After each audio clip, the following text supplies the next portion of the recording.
Well, welcome to All the Things. Yes. We apologize for the technical difficulties and starting late, but I am Monique Dusan, and you are? And I'm Krista Bontrager. And this is All the Things Show, the show where we talk about all things related to God, real life, and the Bible, especially from a historically Christian perspective. And I'm hoping that maybe we could get a monitor up here at some point, but Bob's still kind of clicking through things, and there we are. Now we know where to look. Yeah, because I was like, I'm just going to look at you. Yeah, I don't know where to look. There was no monitor. Okay, so we're rolling here, and we do want to thank Bob for all of his diligence in pressing all the buttons.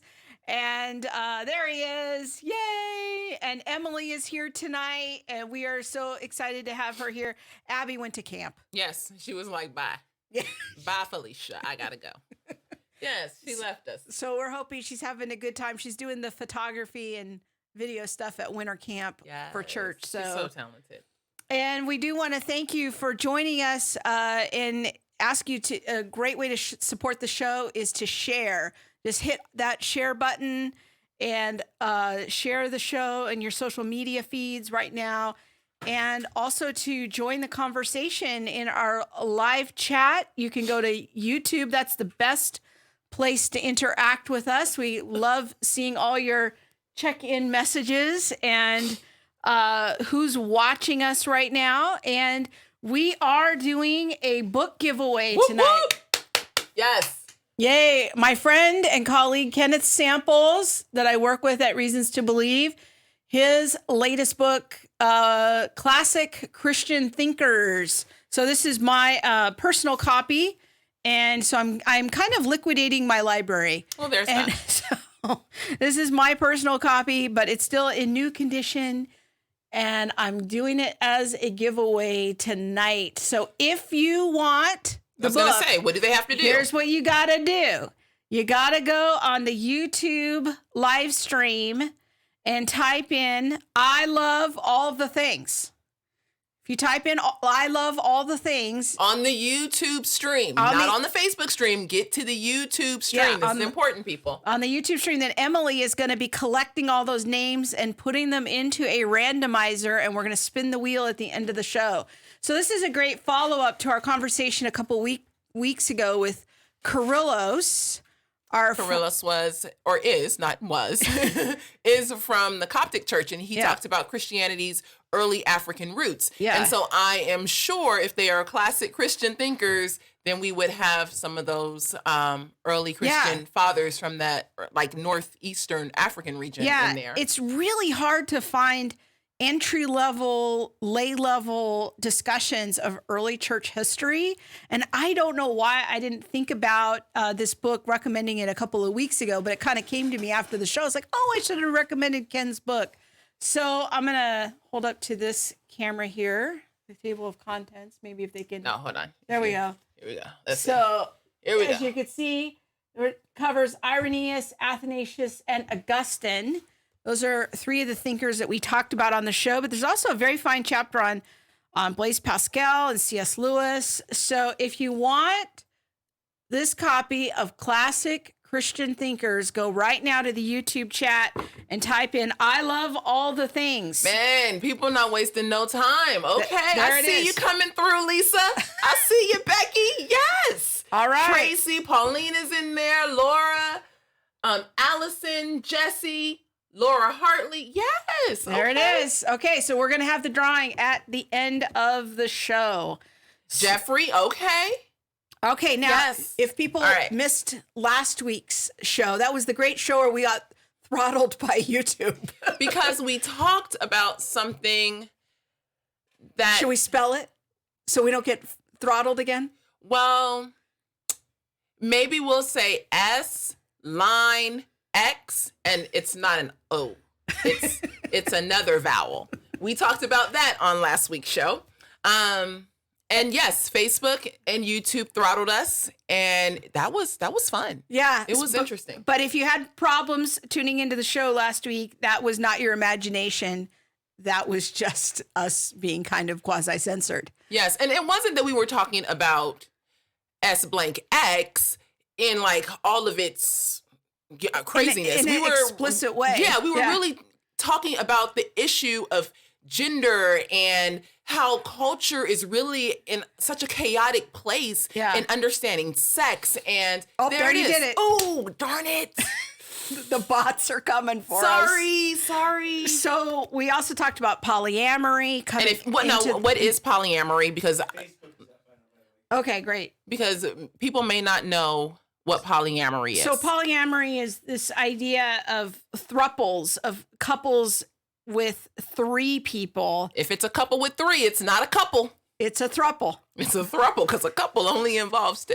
And so we talked about polyamory coming into the culture and into the church, and that it's kind of the next frontier of conversation and redefinition of marriage. So be sure to catch the replay on Apple Podcasts, Google Play, YouTube, Spotify, all of the platforms. All the places. Yes. So there it is. So you can check it out. Just search for Theology Mom, and very soon we will have our very own designated All the Things podcast stream, thanks to an awesome volunteer who is helping us out and getting that all set up. Yes. Now, we have a very special guest on today. Let's do it. Yes. He is a youth pastor from not Wiley, Texas. Right. From Murphy, Texas. Which is right next just right next door. It's like right next door. Yeah. I haven't been, but maybe one day I'll get there. Yes. And his name is Michael Loftus. He did an experiment on TikTok. TikTok, if you're unaware, is a social app that a lot of young people are using. Yeah. They're using it to communicate and all this stuff. And so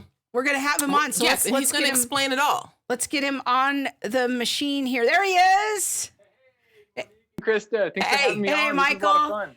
You know, and I want to say up front, Pastor Michael is my favorite youth pastor. So I love talking to him every time I go to Texas, and always enjoy connecting and just saying hi. So he is an amazing and awesome youth pastor. I love what he's doing with the youth at his church and his heart. I follow him and his youth ministry on social media at Elevate Church in Murphy, Texas. And what I love about you, Pastor Michael, is you're just you're a regular guy. You're in the trenches. You're doing youth ministry. You don't have like a big platform. You're just trying to love your students at your church, in your world. And I love that about you. So, Michael, I'm going to go ahead and give a shout out to your mom right now, because she is coming all the way through for you. She said, he is my son. Yes. Proud mama moment. Yes. Oh, yeah. She is all the way in for you. She might do 1,000 entries for that book. So you might just have to like filter it out, or if you got bots for that. I don't know. That's all right. One time, 1,000 times. That's all right. Thanks for watching. Yes. Your mom is on the chat saying, that's my boy. Yes. Well, tell us a little bit about yourself. Yes. So I've been a youth pastor for about 3 years, and probably the most important thing in my life, besides my relationship with God, is actually that I've been married to my favorite person for 4 years. So I have the privilege of being married for this whole youth pastor journey. And while we haven't had any kids during that time, we're having a kid here in about 8 weeks. And it's getting along real fast. And so we'll have a little baby girl joining us. And so that's really fun. We're excited about welcoming her home. The only thing that's different about that is that we are finally officially parents, and slowly people will give us more permission to talk about family, because, until you have a kid, sometimes it's kind of like other people look at you and say, oh, well, you just don't know my situation, Yeah. And so it's kind of been a fun journey where, as a single guy, they say, well, wait till you're dating. And I start dating and say, well, dating is fun, but engagement is when reality hits and you get engaged. You're like, this is fun too. They're like, well, you have all the tingles, all the fun. When you get married, reality hits. We got married. We enjoyed the first year of marriage, and we're like, this is great. And then people were saying, well, you know what? It's that first year, it's like the honeymoon phase. But after that first year, it's real life. We've been here for 4 years, and now for 3 years, they've been telling us, just wait till you have kids. So we're excited about doing youth ministry with a kid in the home. We're going to keep loving marriage and keep loving students and families here at the church. So it's a lot of fun. Yeah, I love that, because I hear you that sometimes parents can be a little rough with youth pastors and saying you don't know what you're talking about. Our parents are wonderful. I have never had any problems with any parent ever at our church. I just want to make that clear. Okay, No that's parent good. ever. That's a good word, but I do hear you. Yeah. I did children's ministry, and it was like, well, you don't understand. You're not a parent. You're not a parent. I'm like, Sure, yeah. but I'm listening. It's so real, but our parents have been gracious, but it's a very real thing that you're talking about, and we both relate to. So that's really fun. I hear you. Yeah, so we enjoy being youth pastors, talking about things that sometimes students don't want to talk about. Sometimes they desperately want to talk about it, but they don't have an opportunity to. And what's funny, and this kind of connects with social media, which is where we're going with this conversation, but when students don't have a place to talk about something, they often find a place to talk about it. And so one of the things that I want to keep in mind as a parent that is just welcoming a child into the home, as a youth pastor, and as I talk to other parents, is just that when you're not having a conversation, the conversation will find a place somewhere else to happen. And so that's where a lot of people go to social media to have a network of friends that maybe people like parents, they're not aware their kids have another network of friends or people they interact with, but those conversations will happen. So interesting. That's great. That's a great point and a good lead into what we're going to talk about tonight, which is the social media platform of TikTok in particular. Now, give us a little background here about what prompted you to set up an account on. Well, before you do that, Okay. can you tell us what TikTok actually is? Sure. Yes, no, that's a great question. So TikTok is a relatively new platform for the United States. It was something that started, I think, less than 10 years ago. I think it was like 5, 6, or 7 years ago in China. So it's a China-owned company, and TikTok began to grow big time over there in China and then throughout Asia. And recently, just I think only 3 years ago, it came to the American market. They bought the app Musical.ly, which parents may not know anything about that either, but your kids, if they're older than 6th grade, they probably remember it. But Musical.ly was kind of popular there for a little bit, and then it faded out.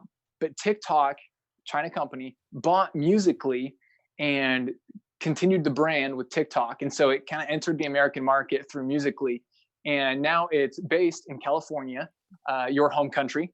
And so they've got their base there in California, and they've been operating the app in the American market for, I think, about 3 years now.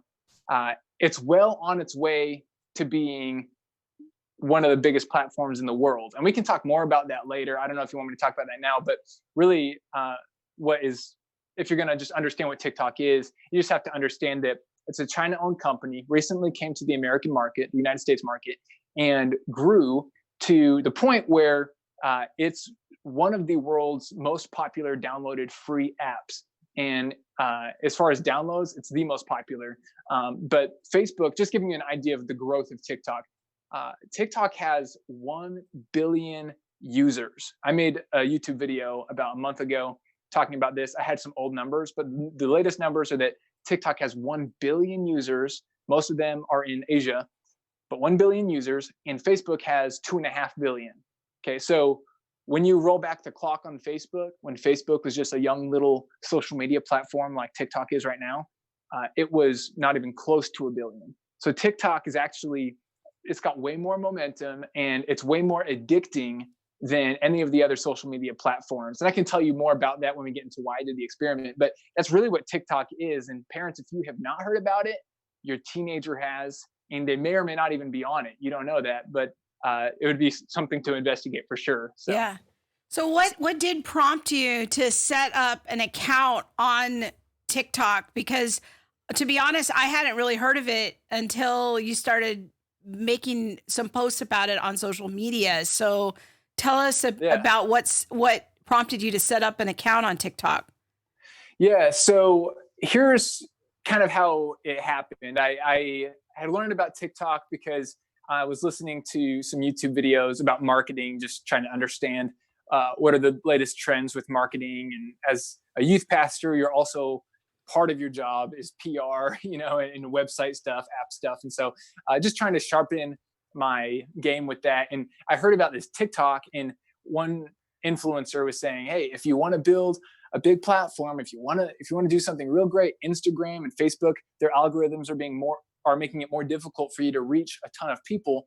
But when they were young, their algorithms were really easy to work because they were little platforms and they were trying to get everyone connected. So everyone tried to build a business on Facebook. The early people were able to build a business on Facebook. Now it's getting tougher. So you got to move to TikTok. Build your base with TikTok. They've got a really easy algorithm, and then just funnel them to your Instagram or to your Facebook and monetize it. I thought TikTok must be a big deal if this guy who makes a lot of money on Instagram, Facebook, and Twitter and all that stuff, just through all the stuff that he sells and pushes of his own resources. I thought that's an interesting statement for a grown adult to recommend this app that he himself pointed out was mostly teenagers. I thought that's really weird that it was just a curious observation. And then a few weeks later, I was kind of a guest speaker in the kids ministry and the kids service on a Sunday morning. And there was this young girl who was a fifth grader, I think. And she was very quiet, and she wasn't, you got some students who are just bouncing off the walls, other students who are really quiet. And then you've got way below that spectrum is like no pulse, like when you're talking to a student.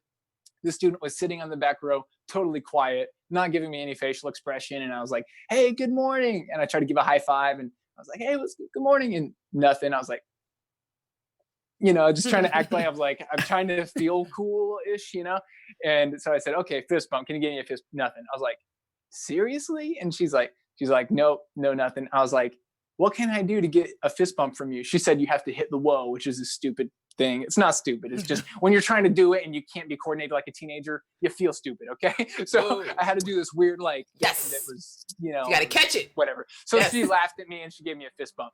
After the service, she and one of her friends came up to me and she said, hey, blah, blah, blah. She was talking. And I tried to give her a fist bump again. She wouldn't give it to me. And I said, are you serious? I totally earned that fist bump. She said, you only earned the first fist bump. And she said, I'll give you a high five though if you download TikTok. And I was like, what? Are you serious? And it's just my experience. It seemed like this girl had difficulty connecting with people. I thought I'll do pretty much anything to make someone come out of their shell, And so I pulled out my phone, and I had forgotten that I actually downloaded TikTok before, just see what it is. I downloaded it, but I never opened it. So it was buried in the back pages of my iPhone. Open it up. It's like, boom, I already got a TikTok. She gave me a high five. So that was that. Well, then that got me curious because I thought this fifth grader is on TikTok, and I thought it was junior high and high schoolers, but there's this young girl. And I was like, it was just kind of a strange thing. And so I was just in my office, and then randomly I thought, you know what? What if I did 30 days on TikTok, and then I told parents what TikTok was like, because I don't know what it's like. And if I don't know what it's like, probably other youth pastors don't know what it's like. So I thought this is kind of pioneering new information, And I was surprised at how many teenagers in our youth group were on TikTok. I'd asked them about it. I like home groups and stuff like that. So what is TikTok? Almost all of them gave me a different definition. And so I had no idea. So what I did is I decided to do a 30-day experiment. And at the end of the experiment, I would make a YouTube video. And my YouTube channel isn't even something that I'm trying to grow. It's just really something that's just convenient to send videos to parents or to volunteers and stuff. So it's just got a lot of uneventful things on there. But I made this YouTube video, sent the link out to different parents. And in those 30 days, I learned a lot. So that's kind of how the story went, which inspired me to do the experiment. Well, you did it. Let's talk about kind of how TikTok works and what are some of the things that you found that people were posting on TikTok. Mm-hmm. Right. So the first thing to understand about the content that people share on TikTok is that it's really one of the most addicting platforms that I've ever experienced. I mean, I'm not real into screen. I try to be off my screen as much as possible, but I'm there. It's a lot of my work. Facebook, Instagram, Twitter are kind of the main ones, the big three that I'm on. And they can be addicting, especially if you got notifications turned on. But TikTok is a whole other level of addicting. And I actually have much more compassion to teenagers when I see them on their screens, because TikTok is so addicting with just how its algorithm is one of the best in the world, if not the best. And it produces exactly the content that you want to see. And you can train your TikTok to produce content, whatever you want. When you first get on there, basically the only thing it knew about me was that I lived in Texas, and that's basically it. It just knew my zip code maybe. And so it was just showing me random stuff from Texas. And so what I did was I looked up lifechurch.tv on TikTok, I liked the first 20 videos that they had. And then from then on, my algorithm was just showing me a bunch of corny Christian memes or sermon jams where pastors were really getting into it. And I thought, okay, this is a much more wholesome content than maybe like the initial experience that I had. So you can train the algorithm to show you the things that you want to see. Correct. So if I see a video, and TikTok is actually just like YouTube. I mean, I don't know exactly how the YouTube thing happened with you last week. That was weird, but it can actually detect the words you say in the audio of the video that you post. And so if you're talking about, I don't know, if you're talking about pineapples a lot in your video, maybe you're going to see a couple posts about pineapples for some reason. It'll just know what you're talking about. But more importantly is the caption on the video, whatever it says in the caption, plus the hashtags. And for any viewers or listeners that don't know what a hashtag is, it's just one of those things you see on social media where it's got the number sign followed by a word or a number or an emoji. And that's a way of categorizing posts so that if you click that hashtag, even if you don't follow other people who have posted with that hashtag, you'll see all the posts that contain that hashtag. So I could click hashtag all the things. You click hashtag all the things, and you see all the posts where anyone, viewers, listeners, or even yourselves have posted about all the things, hashtag all the things, and you'll see all the content that's been shared with that hashtag. Now, the important thing about that is that when somebody likes a video that has a certain hashtag, it'll start showing them more videos like that. And that's where not only is it more addicting, but it can also be dangerous when we get into some of the other content that people are putting out there trying to reach the young people who have downloaded TikTok, and they're innocent. 10-year-olds, people as young as 10 years old. I mean, I talked to you about a fifth grader, but even high schoolers, they're all over the place there. They're on TikTok, they're watching content, they're liking things, they're commenting. And sometimes there will be videos that are inappropriate. Even, can I say, maybe I just have to spell things out. I don't know how much we're actually being. You spell it, please. Brother. P-O-R-N. Okay. And yes. That's the abbreviated version of it because I can't spell big words like that on air. So anyways, they'll show that kind of material, but they'll use hashtag sunny day. Yes. Or hashtag flower or hashtag whatever, sunrise. And people, I mean, look, teenagers use those hashtags all the time, or hashtag just the fire emoji. And people use those hashtags all the time. And let's say you've got a 12-year-old who's on TikTok and she's watching TikTok videos and they're all funny and they're all addicting to watch. And she sees a video of somebody who, I don't know, they jumped in the window of their car and it was a really funny video. And it says hashtag fire, like the fire emoji. Your daughter likes the video. Well, TikTok just picked up that she liked the video with that hashtag. Well, there's another account that's posting PORN and hashtag fire emoji, and it'll bring up that kind of content. Yeah. And so that's where some of this stuff is, you don't know what you're stepping into or what you're allowing your kids to walk into. You bring up a good point with the hashtags, because I remember early last year, there was a hashtag going around, and it was specifically regarding like cutting and suicide and those kind of things. And all you had to do was to know the hashtag, and all the kids knew the hashtag. So then they're able to watch videos with people doing self-harm and things like that. But I want you to speak a little bit more about the videos. How long are they? Are they like elaborate and long like you can do on YouTube? Are they really short? And does TikTok do pictures? So TikTok technically does not do pictures, but you can make a picture, again, like a slideshow, and it'll be a video of multiple pictures, if that makes sense. So it's not like you post a picture like Instagram and you can look at a picture and like it. But the videos happen, they could be 2 seconds long, although the algorithm won't promote it very much, but it could be as long as 60 seconds. So you can do a 15-second or a 60-second. Those are basically your two options. Or you can do what's called a live stream. I mean, you can do that on YouTube and other things. But when you live stream on TikTok, the real draw to that is that you can actually have followers of yours donate money, like dollars, to you when you're live streaming. And a lot of people, this is sick. I'm going to get into some dark stuff here real quick, and I'll try to spell whatever I think will be a buzzword. But on TikTok, they will have people who are very popular. They will start live streaming and they'll say, hey, if you give me what's called a drama queen, which just means you donate a certain amount of money to them. Okay, so whatever amount of money you donate, it's associated with some sort of catchphrase.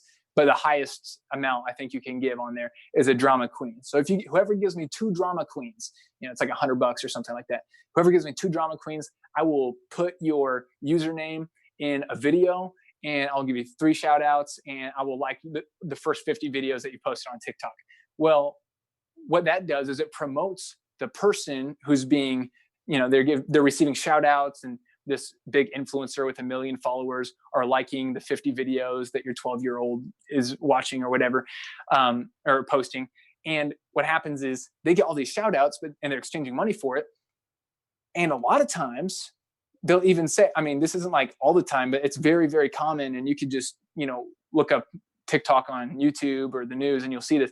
People are saying, I'll even send you my number if you donate this certain amount, or I'll message you this or that if you send a certain amount. Well, then you've got private messaging going on between your child and whoever this influencer is, or someone who's not an influencer, who may have a small account, but is doing a live stream video and trying to convince people to direct message them. So now we're getting into some dark territory with the direct messages and all that kind of stuff. Here's what I would say parents really need to watch out for. Some of the most popular things on TikTok that you need to be scared of is how it relates to human trafficking. And I'm not saying everyone who downloads the app is going to be abducted and kidnapped and all that kind of stuff, but it's a very real concern that the government's having to deal with right now regarding TikTok, because what's happening are these predators who are 30, 40, 50 years old, these old men who are sitting in their basement, somehow have videos of 10-year-old girls. This is so dark, and I hate to even say this, but it's true. They'll find videos of 10-year-old girls cutting their legs or their arms, and they'll post it on TikTok, and they'll say, nobody's my friend, nobody loves me, I'm just going to kill myself. They say stuff like that. And then what happens is they use the hashtag fire, hashtag sunrise, hashtag whatever, sunny day or blonde or whatever. And so it'll show up on the feed of a lot of teenagers, and they'll see these things, and these young, naive teenagers or kids even, they will be on TikTok and they'll say, oh no, this person's hurting themselves, I'm going to help them. And so they direct message this predator thinking it's a 10-year-old child saying, oh, don't hurt yourself, I'll be your friend, I love you so much. And they'll say, and then they'll respond back and they'll start saying, oh, you love me, that makes me feel so much better, where do you go to school? And they'll start getting personal information from these little kids. And that's some dark stuff. And I hate even saying that because it's so dark. It's the kind of stuff that you'd see in just a really bad horror film or like a suspense film, and it's really messed up. But that's really what's happening on TikTok. And people might say that I'm overreacting by not really mentioning all the positive fun things about TikTok.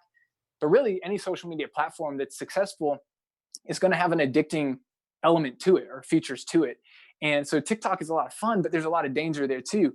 And what I have found is that TikTok, it'll give you whatever you train the algorithm to show you. Yeah, let's talk. I want to talk about that because the training of the algorithm is so important because, you and I are adults and we can be careful about how we train our algorithm if we were on there, or we could be careful about what hashtags to click on. But a 15-year-old girl or a 10-year-old, it doesn't have the level of discernment that we have as adults. And, it really can take them to some dark places.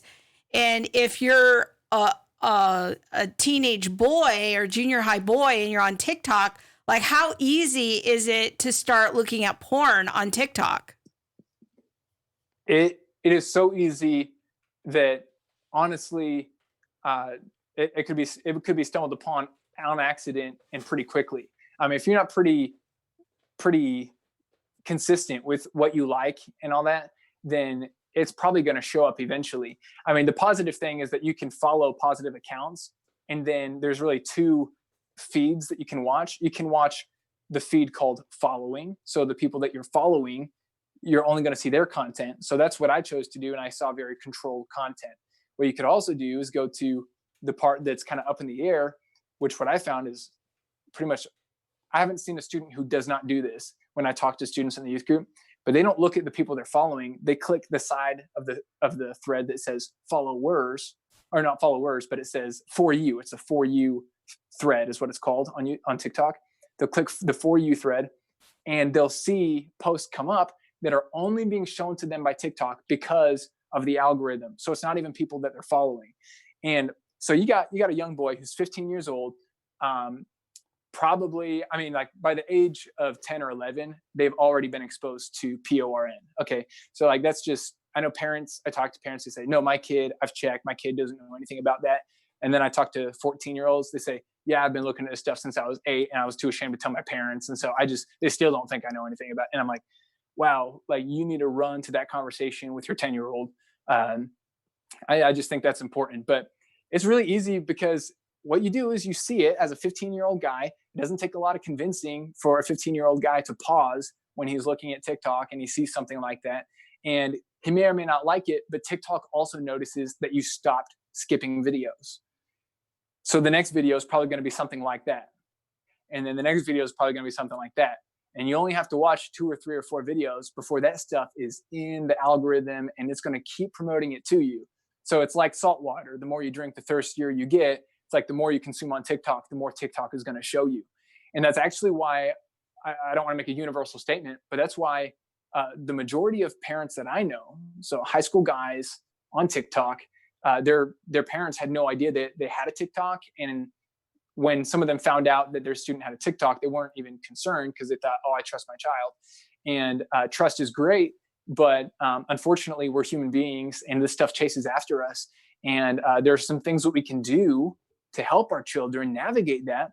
But it's going to be very difficult if you're repairing the stuff they've been exposed to, repairing them for that. It'd be better to prepare them to encounter that kind of content because it's going to show up on one of their social media platforms. But it's not a matter of if, it's a matter of when. Right. And what do you do at that point?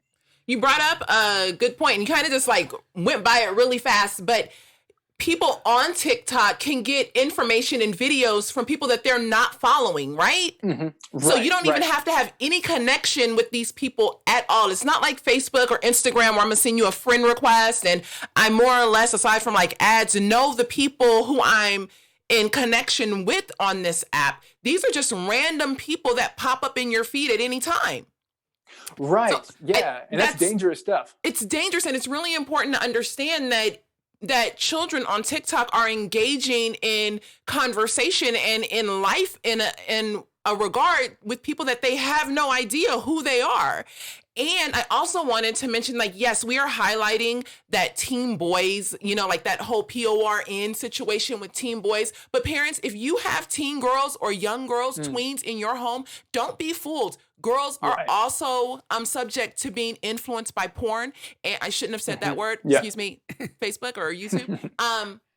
But this is something that's really serious. And if we're not talking about the influence of PORN on our young girls, we're missing it. We're having a really big gap in a conversation that should be had.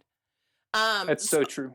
So in regards to like talking to parents, what would you say to a parent who says, you know what, I trust my kid would never do that? Like this is almost the universal response I get to every time I try to bring up social media with parents is I get a bunch of comments, I trust my child. And I feel like they, kind of paint me as a nervous Nelly, but the struggle is real. And if you're a warm-blooded teenager, like these are real issues. And I feel like so many parents, their rejoinder to that is, well, I just trust my child. How do you address that? Yeah. So that's actually been the response for the vast majority of the parents that I talked to.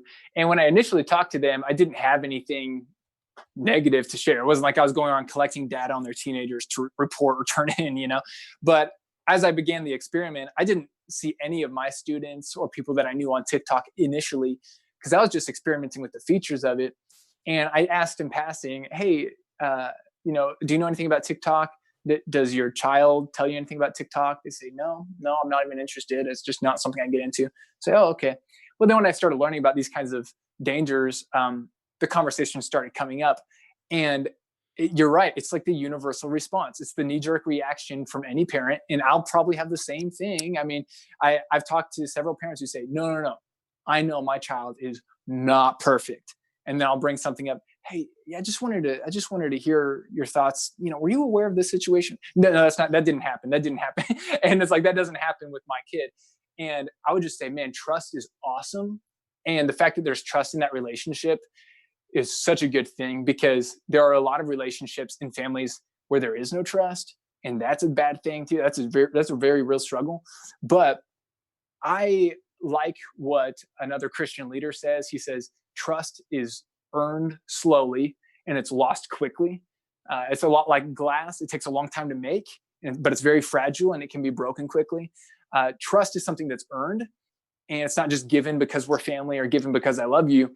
Trust is earned and broken quickly. However, I also like what Ronald Reagan said. He said, trust but verify. I trust them, but I'm just going to verify, And that's one thing that I think people need to have an accurate understanding of human nature, because when they're defending their child's innate innocence or goodness, they may be onto something that I don't see, because that's not my child. I don't live with them. But I would say, let's get out in front of the realities that this world is a sin-cursed world. It's going to present a lot of things that will put our children at risk spiritually, psychologically, socially, and physically. And so I would say, you know what? Get some sort of accountability software on the phone, because you trust each other so much that if something comes after one of you, you're going to have each other's backs. And my wife, we have something called Covenant Eyes installed on my phone, on my laptop, on my stuff. And if it sees something inappropriate, it takes screenshots, and it can email screenshots to her and my accountability partner, which is another youth pastor in this area. He's got no problem calling me up or meeting with me for breakfast and saying, hey, I see this in your life. You really need to change that. And that's a healthy thing. So if you want your child to be a healthy child for the rest of their life, then you are having the wrong goal. You don't want to raise a child. You want to raise an adult. You want to prepare them for the real world and say, hey, you know what? In life, when you break the rules, there's consequences. So in this house, you know what? Let's make an agreement that we're going to, honor God with the way that we do technology. And if something pops up, that's great. Self-report. Come talk to me. Say, hey, I saw this thing on TikTok. I did not want to see this, but it popped up. Well, now we can go from there and have a conversation that's based on trust.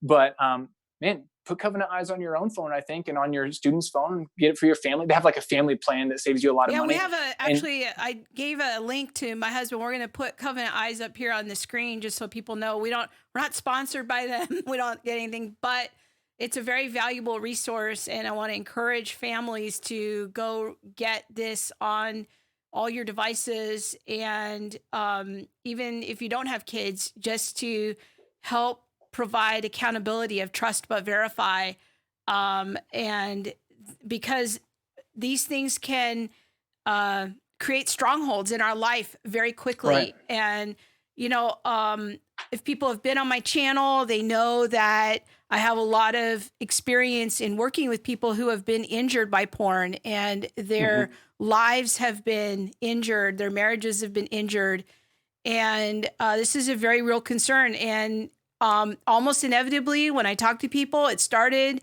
when they were like in junior high, and they work really hard to overcome it, but it's a really hard issue. And so Covenant Eyes is a great tool to help. Yeah, and I would say too, like, yes, you want trust between you and your child, and teaching them accountability is an important thing, because we should have accountability throughout our lives, not like, I turned 18 or I turned 21 and now I don't need accountability because I'm an adult, and parents have the responsibility to rear their children. So this idea of, I don't want to upset my child. I want my child to, be happy, and, we need to be friends and things like that. When I was doing not youth ministry, children's ministry, we got to throw those ideas out the window. I'm not raising, or you're not raising your friend. You're raising an adult. You're raising someone who needs to be responsible. And in this season, you may not be friends. That is a reality. And yeah, we want the best relationships possible, but you also can't build the best relationship that's fun and outgoing and friendly at the risk of their soul. Man, that's so true. That's so true. And if I could just say that the whole subject of internet content, the PORN, I think one of the things that I've noticed with parents that makes it difficult for them to talk to their teenagers about it is that either the parents struggle with it themselves, or they have other sins in their past that they feel shame. Even with my comment about the 15-year-old boy, I didn't mention the females, and I'm glad you did. But I think all that does is just add shame to people who are female and they're dealing with that. And that's not even the point I was trying to, I wasn't trying to make anyone feel shame or anything about that, because the thing is, some people sign up for that, other people, they don't. But regardless, it's addicting and it really grabs onto people. And I would just say what scripture says, flee from lust, and don't try to fight it. Don't try to just resist it. Flee, run for your life. If it costs you everything, get free from that. Download that software, Covenant Eyes, get free, because there is freedom to be found. There's healing, and every person struggles with something. And, for us to pretend that we're lust proof is, I just think it's prideful. And so I would just tell everyone who's listening or watching, that is a very real subject, and you can find freedom. And you can also lead from a place of repentance. So if you're dealing with your own stuff between you and God, you don't have to tell your kids everything that's going on in your life and stuff. But if you are repenting, you're trying to find healing, then feel the freedom to talk to your kids about repentance and healing, even though you're on that same journey, because it is a healthy conversation and there's healing to be found. What would you say to parents who don't want their kids to feel left out? Well, everybody's on TikTok, but, not in my house. So what do you do? What do you do then when your kid is feeling left out and you don't want to be the I'm anti-everything parent? Yeah, and I think that's a very real struggle for a parent, because they don't want to make rules that seem arbitrary to not only their kid, but all of their friends. Then you become the bad guy. And now you're afraid that your kid's going to be a social outcast, and they're not going to have any friends when they get to college. Then no one's going to be with their roommate, and they're not going to have any network when they graduate. They'll be unemployed. And you're going to say, man, they're unemployed, homeless bums because I didn't let them get a TikTok. It's so sad. And I don't want that to happen. Well, I mean, it's a very real thing. People want their kids to be socially connected. What I would say is there is very little evidence that your child having a TikTok is going to benefit their social life. In fact, anything that you really find on TikTok or Instagram or Facebook or Twitter or Snapchat, any of those social media platforms, including the other smaller ones that aren't global, screen time isn't really good for your kid's social life in the first place. And so, or their psychological development or their emotional development. I mean, there's a lot of research out there, and I'm not afraid to be the bearer of bad news. But if you just do a minimal amount of research in the scientific literature on the impact of these platforms are having on the brain development of children and young people, it is real. It is altering how kids' brains function, and they are much more prone to anxiety and depression. They don't know actually how to talk to adults and have hard conversations. And I don't know how this is going to translate in 10 years into a lot of marriages, because I've been married for 27 years and there was a lot of hard conversations involved in that. Right. Yeah. Well, I've noticed too that students who are not on their phones very much, there's some students who just don't even have a cell phone, and they actually maintain eye contact. They have really great social skills, the vast majority of them, and they have great social lives. They're not dying of depression or loneliness or anxiety.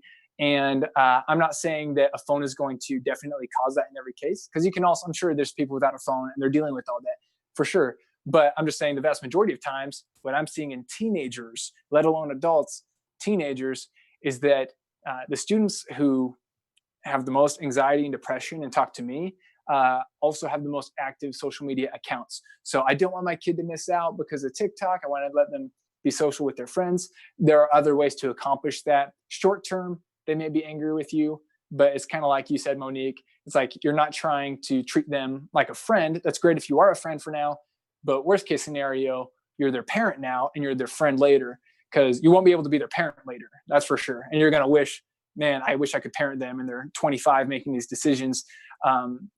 So my mom's watching, as everyone in the YouTube chat probably knows that she's my mom, Lisa, but she's my friend now. It's very difficult for her to parent me if I was doing something she didn't like. She'd be like, Michael, do that and you're grounded. That's difficult for her to do, but we're friends. And because she ruled with an iron fist and loved me so much and reared me well.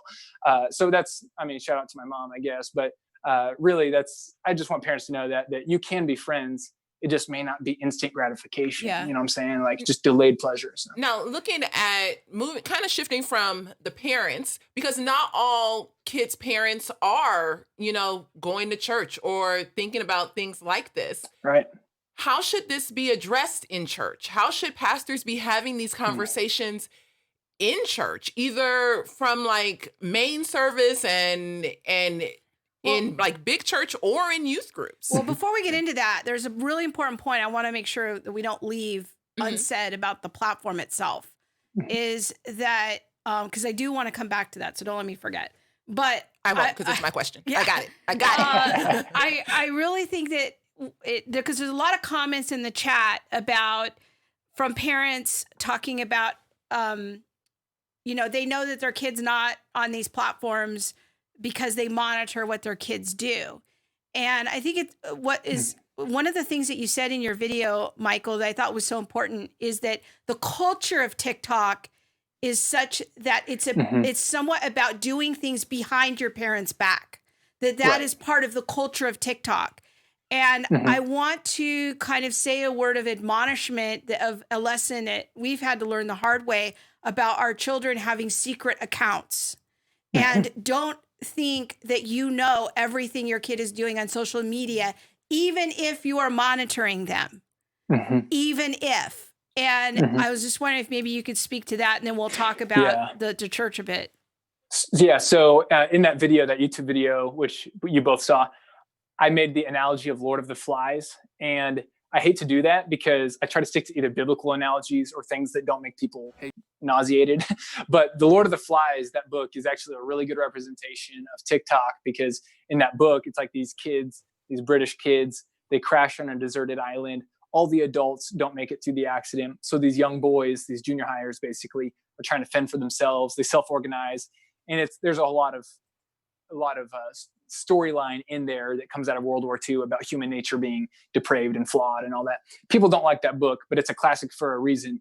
And that's when there's no adult supervision, even if people are 18 and older, but if there's no real authority over them that's keeping them sane and ordered and moral, then we divert to really whatever we're going to get away with and feels good. That's our sin nature as Christians. That's what we call it. And, yeah. And, I used that word recently, just a couple nights ago, and I was preaching to teenagers, and one teenager was visibly upset with me for saying that we had a sin nature.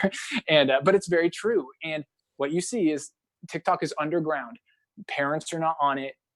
It's kids and predators, basically. That's basically all that there is.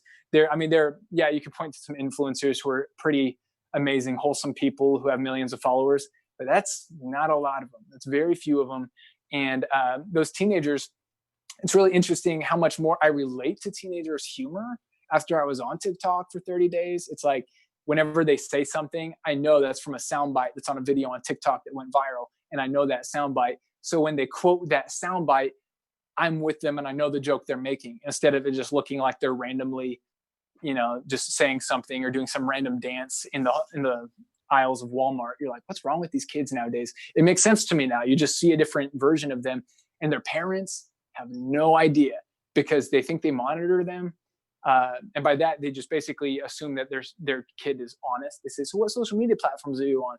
And they'll tell them all of them, but they won't describe what's on them, or they'll tell them half of them. And the parent's like, well, that sounds like all of them. And my kid's not going to lie to me when I straight up ask them a question. And so, but you check out the TikTok videos, and you're seeing F-bombs, you're seeing innuendos, you're seeing a lot of the videos that are pushed by TikTok I'm not going to say the name of this organization or movement, so I'm just going to spell it LGBTQ. And so you'll see a lot of that agenda in there. And teenagers are there. This stuff is promoted to them, and they're coming across this content, and they have soft hearts for a lot of things that really they should have a little bit more moral clarity about, but parents aren't on there. So I don't know if that answered your question, but I'm just speaking to it. The LGBTQ narrative on TikTok is probably one of the highest, like right under PORN is that. Yep. Yeah. So our friend Jeremy has a comment. Jeremy works with the youth at his church. He says social media kills kids' ability to pay attention for extended periods of time. They can't read or think. Some even have a hard time following a full feature-length movie now. And I think that's one of my concerns as an educator of scripture, is that it's really hard to talk to kids, young people, about sustained thought. And that is what is required when we read scripture. It doesn't break into sound bites. It's a long narrative. It's a historical thing. It's complicated. And these ways of communicating and interacting with the world condition their brains in many regards to not know how to give sustained thought to abstract ideas and difficult concepts. And it kind of stunts their brain development. Right. And I've encountered that as a youth pastor too. And, that's one of the things that we have to preach on social media. And as much as, I hate the whole idea of sermons sounding like a motivational talk or like self-improvement, we got to teach teenagers, because some of their parents just are not going to limit them. We got to teach teenagers, hey, you know what? If you want to improve, this is just something I tell students, like, hey, if you want to improve your attention span, have less screen time. I'm telling you, less screen time, you'll be able to pay attention longer. Your homework's going to be better. Your relationship's going to be better. You'll be able to listen to people more. You'll be able to think, and like, you just got to teach teenagers. I mean, you got to do your best and at least tell them less screen time is going to be helpful. But also I gear my messages to where instead of preaching for, 30 minutes or 25 minutes or 35 minutes, whatever I would feel like doing that night or what needed to be done, I usually do 15 to 20, maybe 25 minutes of a message. And then I have very strategic questions and conversations that we're all going to split into different groups. There's adults in each group for these teenagers. And I've sent a YouTube video to these adults explaining, hey, tonight I'm going to talk about this. And here are the questions. You're probably going to have these things come up with the students, lead like this. It's like a 2-minute video that I just sent to the adult leaders. And it's not a big youth group. It's not like I'm running a big operation here, but at least it breaks it up to where we have worship, we have the message, and I'm not watering it down. I'm giving them good truth, solid theology and doctrine that's applicable to them. Give it to them in 15, 20, 25 minutes at the most. Then they love talking in a circle for 20, 30 minutes because it's a different question periodically, and they all love talking about each other's thoughts. And that's one thing that I've had that's helped me with this conversation about their shortened attention spans, but it's very real. Jeremy's right. It's a real struggle. That's awesome. Going back to, I'm sorry, I do not apparently like to talk into the mic. So I'm going to do my best to just me and the mic. We are going to be one. All right. Becky said, my boys are always allowed to blame me when they tell their friends that they don't have TikTok or Instagram. And most of the time their friends still like both of us. And I think that's such an important point of like, sometimes parents have to just be the shield. Like, I got to protect my kid. And if I have to protect my kid, that means I'm going to have to do the hard thing with you and say no. And I'm also going to take the heat if your friends, what they going to, if I was a parent, your friend going to come and talk to me? Come on, Charlie. Come on, talk to me, Charlie. What you got to say? But I think that's such a good point of, let's be cognizant of how we're shielding our kids. But I also want to, were you going to say something about another comment? No, I just want to go back to your comment about how to address this, and what the impact, Michael, that you see of these platforms in shaping young people's souls. Like, what do you think is the long-term impact that you see in youth that these platforms are going to have?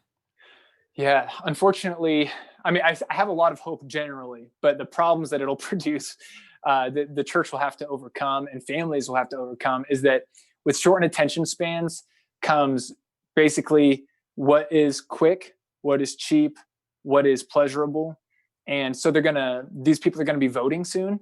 So a lot of times, arguments, sustained thought, like what you're talking about, political arguments that require sustained thought and not talking points, those are going to be very difficult to promote unless you can do it in really emotional, compelling ways where you get your point across, but it may not involve the full sustained thought, the whole argumentation of why this economic idea is better than this economic idea. That's going to be a thing in politics. And you already see that where slogans trump, no pun intended, but, and that's not a political pun at all, but slogans trump ideas and concepts and arguments. And so you see a lot more slogans being powerful and people remembering slogans, but they don't really remember what anyone's economic policy, their social policy is, or their military ideas. They don't really think about that. They just think of slogans. And so I think you're going to see that in the political sector. I think in business,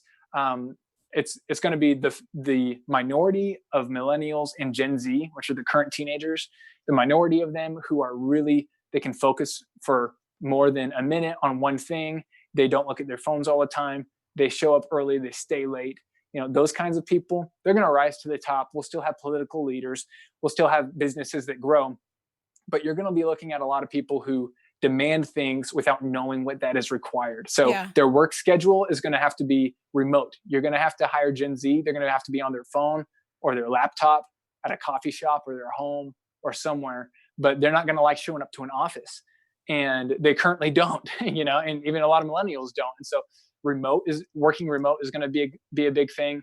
I think also with family, what you're saying about divorce rates and stuff like that, like, man, I've been married for 4 years and it requires you to really focus and think and deny yourself, because there are times when, Brittany is completely right about something, but I'm selfish and I just want, like, I had a good point initially, but now that we've logically thought through everything, it was really silly what I was thinking. But I'm so invested in this emotionally, but I just got to give it up because I'm like, you know what?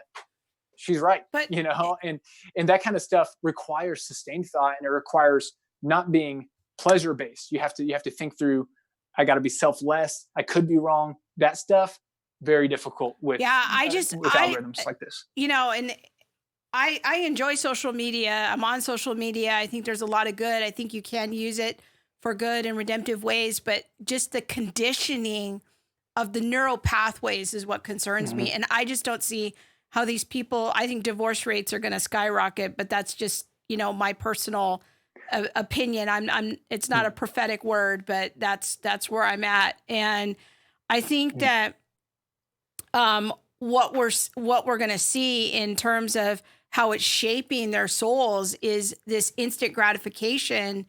And we're going to start seeing a separation from historic Christianity from, what people are capable of talking about. And, and because our faith is complicated and our faith, is rooted and grounded in, the word, and Jesus is called the Logos of God. And these are complex ideas. So we got to round it out. I wish we could keep talking to you, Michael. Yes. It's just been a great conversation, and thank you for being out there and in the trenches and helping the young people in your neighborhood. Hopefully you've been an encouragement to some other youth pastors, watching. Definitely informative. Yeah. I want to say thank you to Lisa. Thank you very much.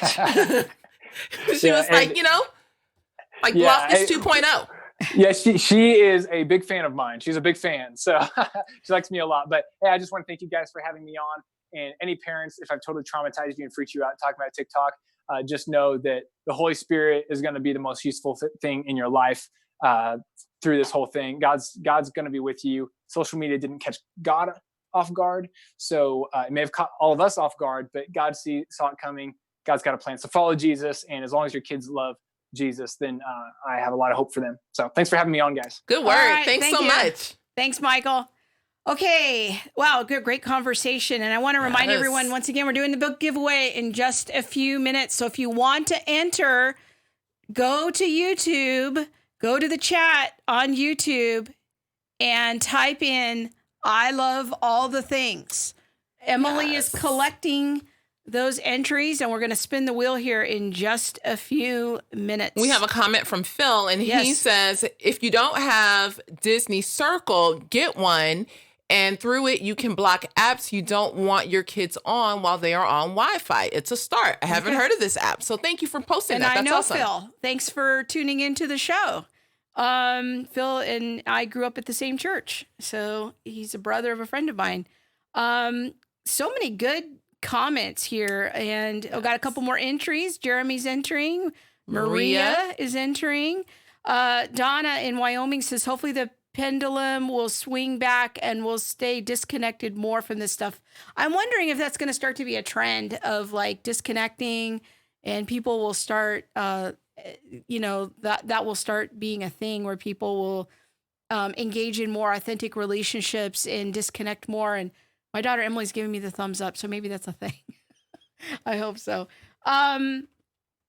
Any thoughts about what social media will look like in 10 to 15 years? No, I have no thoughts about that. I try not to think about it. But if you want to check out our past episode on transhumanism, or Fuzz Rana's book on transhumanism, that's sort of the future of where a lot of the technology is heading.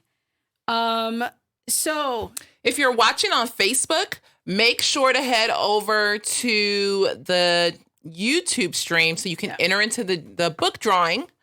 All you have to do is type in I love all the things in the comments, and we will know that you are entered. Yes.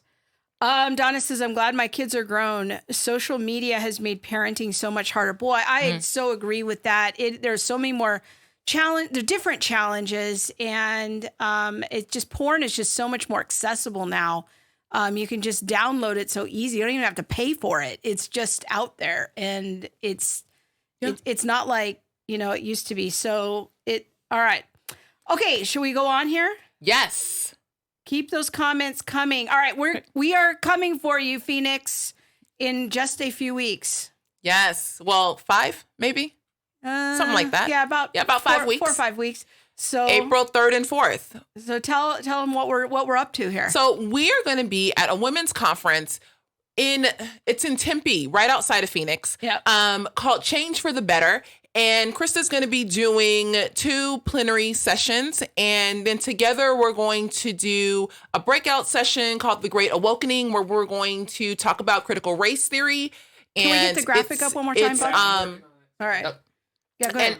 Well, I have so many conversations going on around me. I'm just trying to stay focused. There it is. We're going to be talking about critical race theory and its push into evangelicalism, the dangers behind that, and why we should be rejecting critical race theory. I think it's going to be a good time. This is a co-sponsored event with the church there at Arizona Community Church. So if people are in the Arizona area and they want to come out, now's the time to sign up. I think in the Arizona area. Yeah. They'll drive to see us. Well, I mean, if you in Yuma, come on down. We're big. There's that. We're big in Arizona. I was thinking more like, if you're in Phoenix, maybe somewhere around there, Glendale. Yeah. Something like that. But I mean, if y'all want to come on. Yeah. Yes, April 3rd and 4th. Yeah, it's a Friday night and all day Saturday, or most of Saturday. And I'm going to be doing 2 plenaries. I'm going to do one on Friday night and then one on Saturday. And then Monique and I will do a breakout. And then they're going to have another speaker there as well as going to do a breakout. But yes. And I actually went to Biola with her. And that's because Monique knows everyone. Of course, she knows the person. Yes. I don't want to say her name because I don't really know all of that. But not that I don't know her name. I don't know if, how private or whatever she is. I don't know. I'm just always like. Well, it's on the website that she's speaking. Oh. So it's not too private. Don't worry. Never mind. Anyways, it's co-sponsored by our friends at Women in Apologetics and the Arizona Community Church Women's Ministry. So go get connected. If you're in the area, come out and see us, and we will look forward to meeting you. And we're also have another speaking thing coming up. Maybe we can announce that soon once it gets all solidified.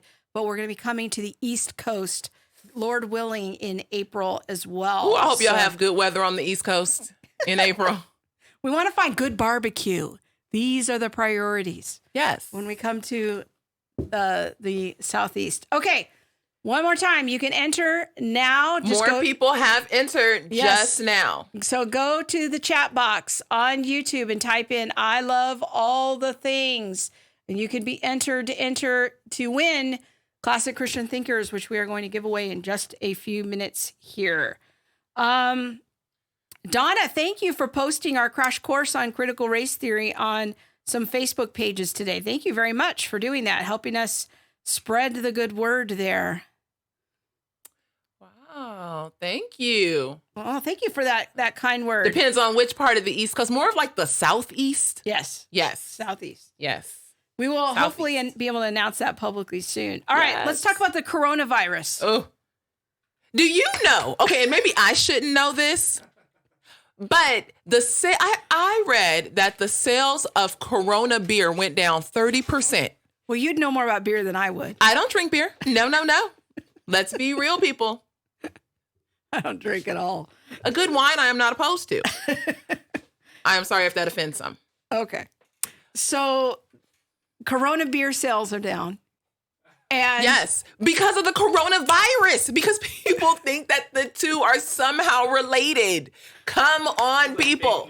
That sounds like fake news. I don't think it is. I think that some people have some things that we need to go talk about. So I did want to highlight my colleague, Dr. Anjanette Roberts at Reasons to Believe. She's a molecular biologist, and her expertise is actually in viruses and virology. She's worked on, she's done amazing work the last 2 decades for various, including the NIH, various agencies developing vaccines and treatments for different problems. She has a great article on the coronavirus on the Reasons to Believe website. Bob's going to pull that up here. And you can go to reasons.org and just type in corona and it'll come right up. Do I need to worry? It's a good kind of overview of the situation. And so you can check that out. But I also want to let you know, if you want updates, Dr. Roberts has been offering updates on her public Facebook page, which you can go to. It is, I think is it AJ Roberts underscore RTB? All one AJ Roberts RTB. AJ Roberts RTB on Facebook. It's her public page. You can go there, and she's been posting updates periodically. So it looks like she got a Lent post there at the top. But if you scroll down a bit more, she's been posting periodic updates related to the coronavirus and keeping people informed. So if you want to know more about the coronavirus from a person who is an insider, a molecular biologist, a real expert, and not a conspiracy theorist, go to check out AJ's blog post and her feed on Facebook. That will keep you in the know. But we kind of had some thoughts about this from a Christian perspective. Yes, people. Let's not lose our minds. Let's wash our hands. Wash your hands. Please wash your hands. That is like the number one way to stop this virus. Yeah. From what I read, we need to wash our hands. Don't just hold on to the germs. Release it. Let it go. Wash your hands. And then let's not enter into, what was the word you used? Despair? Yeah. If people remember our New Year's show, I said one of my New Year's resolutions was no despair. We're not going to have any despair. We're not going to go into despair. And we're not going to enter into high levels of anxiety and fear. Yeah. Like, let's be level-headed about things. God is still on the throne. Yes. Stay on mission. Yes. Take your vitamins. We're being very faithful here. Okay. We're going to be on mission, but we are also going to wash our hands and take our vitamins because ain't nobody got time to be nasty. Yeah. Wash your hands. I could do a personal, 2-minute advertisement for why you should wash your hands. Yes. And then put lotion on because nobody has time to be ashy. So no despair. We're continuing with our no despair theme in 2020. God is still on the throne. Let's stay on mission. Let's share the gospel. Let's take our vitamins. Let's love our neighbor. and take our vitamins. And wash our hands. And wash our hands. And that was AJ's advice when I talked to her about this, is just use good cleanliness, be informed, but don't panic. Now, see, I have some panic in my spirit because Tracy said the snow melts and it's very muddy everywhere you go. Now, Is this back east? Yes. And now I said snow. Oh, because of our back east trip? Yes. Oh. No, I need to rebuke snow. I cannot even with snow. I need it to be at least a pleasant 76 degrees. In April, you're still having snow melts back east in North Carolina? Oh, I hope not. Now they're talking about my comment about the barbecue.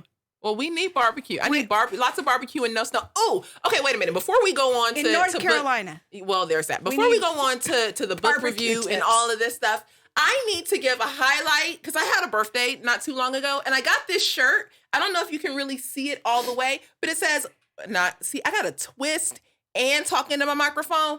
Woo, somebody need to pray for me out there. Why y'all trying to test the Jesus in me? People, when I say that I am a work in progress. It's going to fall off the table. I'm very nervous. I am a work in progress. This shirt completely just sums up who I am. And Bob got it for me. And I want to say thank you because I think it's so cool. Like, I'm like a walking billboard. Like, I have Jesus. Yes, I do. But I still have a lot of Monique, too. So just pray for me while I work that out. But I want to say thank you for my shirt because it is awesome. And I know one other person who has this shirt. We are talking about my shirt in the name of Jesus. What is wrong? We are, yes. Okay, we can go on to the book drawing now. Okay, are we ready? Yes.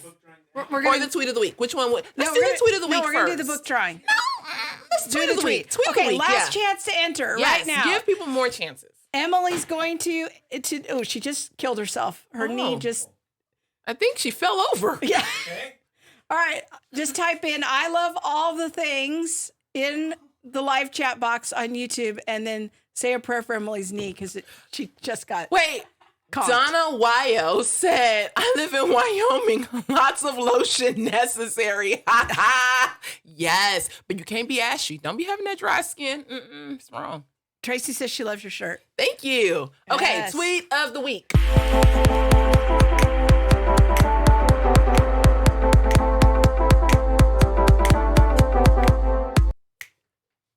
That's when Pastor Michael was like, you got to do the whoa. I don't really know how to do the whoa, but I know What you got is like the whoa? Whoa, like you gotta like bring it around and kind of like shake it and stop real quick. I'm not the best whoa. I've only seen it like twice. Your nephew's really good at it, though. He is. We should get him a video of him doing the whoa because he'd be like, whoa. Yes. Okay. Tweet of the week. All right. My friend Elisa Childers, who is, in my opinion, one of the most important apologists of right now, of this cultural moment, had a great blog post that she posted today. So I'm going to get the tweet up here. Here are my thoughts on the deconstruction stories of Rhett and Link, which are apparently a couple of Christian YouTubers or formerly Christian YouTubers who are now identifying themselves as agnostics. And I've had some people asking me for my opinion. I'm a strong believer in not reinventing the wheel. So I'm just going to refer people to Elisa Childers' very fine blog post up on the Gospel Coalition this morning. And you can go check it out. I think I have a screen cap here of the article itself. There it is. Let's deconstruct a deconversion story, the case of Rhett and Link, who I guess I've never heard of, but I guess they're kind of big. They really are. Emily, have you ever heard of them? I've never heard of these people. Yeah, you've heard of them? YouTube, right? Yeah. So I hear they're very personable, very popular, and they have now, they're self-identifying as agnostics. I love it that her article mentions Neil Postman, who's one of my all-time favorite authors. So people can go check that out. I highly recommend interacting with that article. So that, my friends, it's very well written. Is the tweet of the week and very informative. Yeah. I loved a lot of the points that she highlighted and like what are the things that we should be questioning. at this moment in time. Really, really good article. Jeremy says, y'all need some snow and cold. Bill's character puts hair on your chest. I kind of like my character, even though I am a work in progress, and I don't know about that hair on your chest situation. That makes me have some questions, just for my personal life. I'm not saying, it's not for everybody, just me.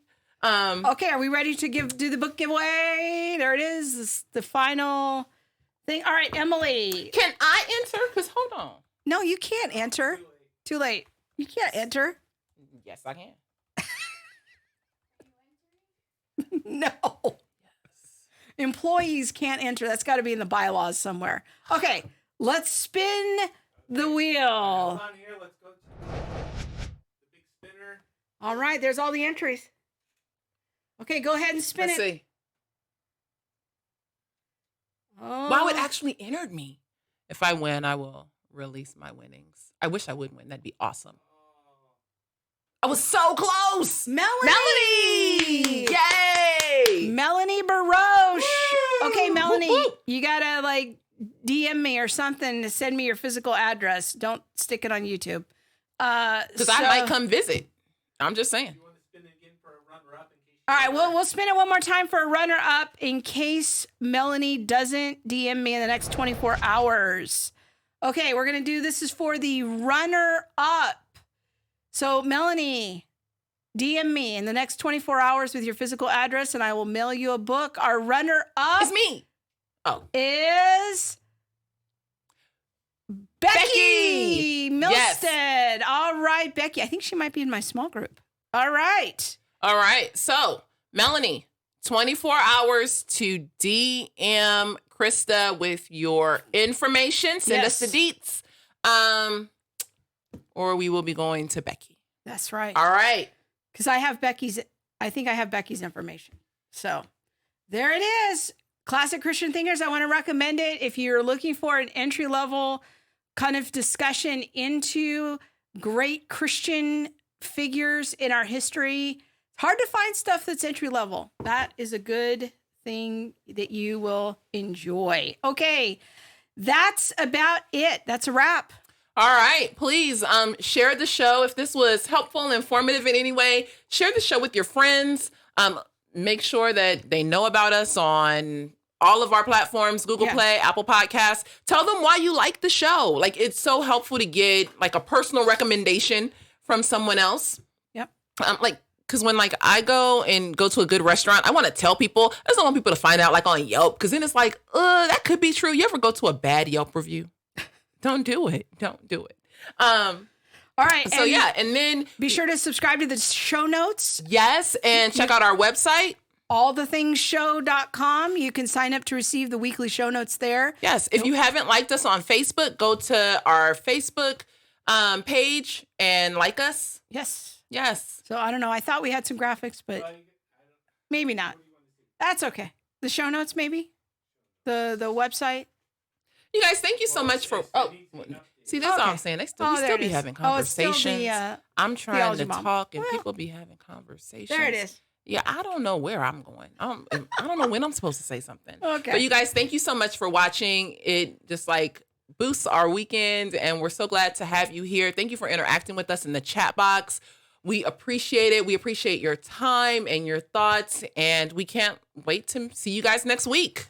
That's all. Take care. God bless. Bye, folks. Whoa.